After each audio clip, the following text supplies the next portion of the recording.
gorilla stomping in a zoo. Halo, assalamualaikum warahmatullahi wabarakatuh. Di video kali ini saya akan membahas tentang perkembangan teknologi komputer dan informasi digital. Sebelum membahas itu, saya akan memperkenalkan diri saya terlebih dahulu. Nama saya Zulkarnain, Manajemen B 2019, Universitas Negeri Medan. Komputer generasi pertama menggunakan tabung vakum.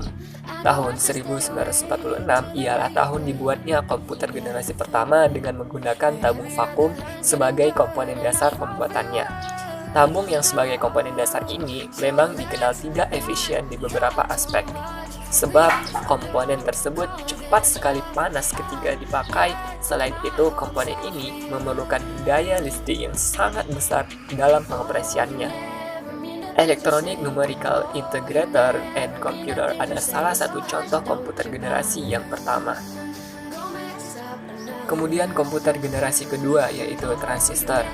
Tahun 1959, komponen untuk merancang komputer ialah teknologi transistor.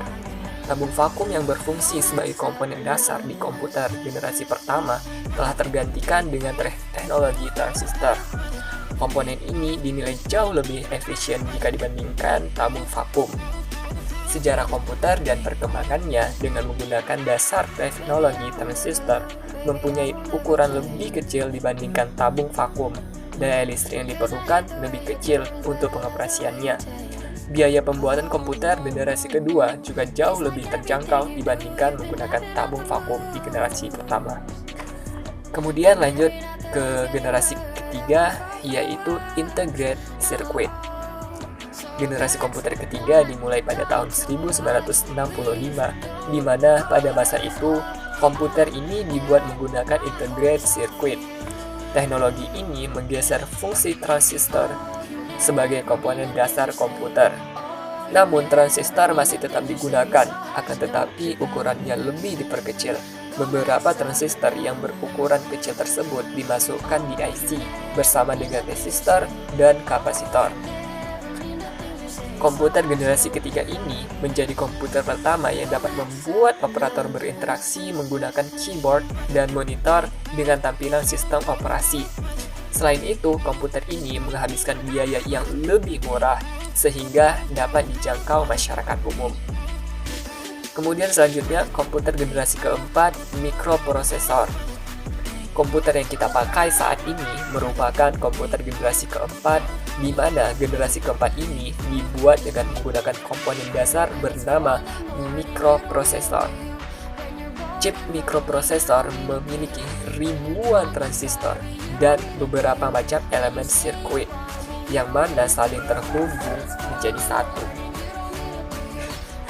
Intel menjadi sebuah perusahaan yang paling berpengaruh terhadap perkembangan chip mikroprosesor karena mereka berhasil menciptakan Intel 4004 yang merupakan cikal bakal perkembangan komputer. Perusahaan dari Intel berhasil menggantikan perangkat komputer yang memiliki ukuran yang besar menjadi sangat kecil sehingga membuatnya menjadi lebih efisien. Kemudian yang kelima, komputer generasi kelima yakni Artificial Intelligence. Pada generasi kelima ini sebenarnya masih tahap pengembangan sih, di mana generasi ini akan mempunyai teknologi yang dibuat dengan berdasarkan kecerdasan buatan atau Artificial Intelligence. Pengembangan komputer generasi kelima ini bertujuan untuk dapat menghasilkan perangkat komputer yang dapat merespon menggunakan bahasa yang digunakan manusia. Wow!